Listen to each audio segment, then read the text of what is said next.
Hey guys, welcome back to Electrical Car Repair Live. Thank you guys for watching and subscribing to the channel. If you guys have a BMW 1 or 2 series with a N20 or N26 engine, guys, this is the 4-cylinder gasoline 2.0 liter engine, guys, and you're trying to see what tools you need, guys, to remove and replace your timing chain, stay with us and we'll cover all that today, guys.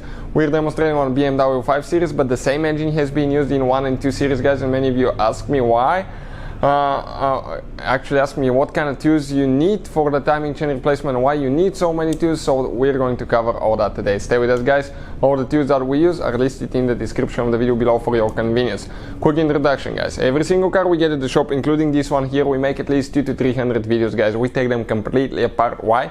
Simply because our mission in the shop is to save you guys as much money as we can. All we need in return, please subscribe to the channel and like the video, guys. Hopefully you will find the information helpful.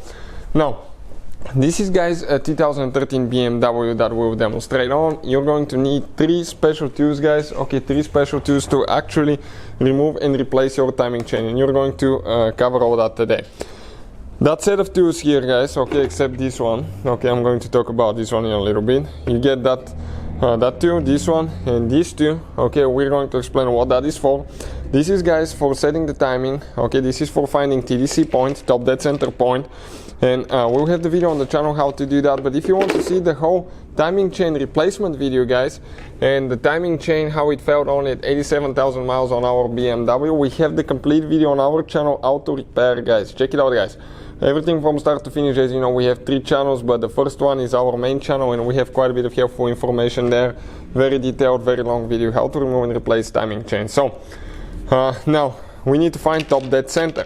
After that, guys, you need to install that tool to hold your camshafts, and you need to have that tool to set the timing for the Vanus solenoids, guys, for the Vanus variable timing gears right here.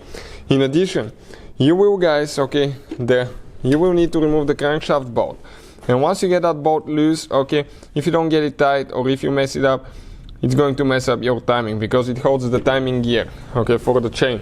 I'm talking about this gear right here. It's not a keyed gear, so just torque holds that thing down, guys.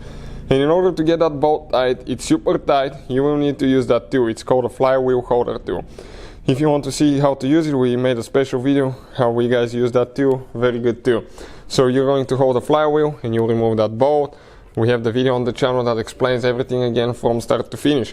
Another tool that you're going to need, something, guys, very interesting.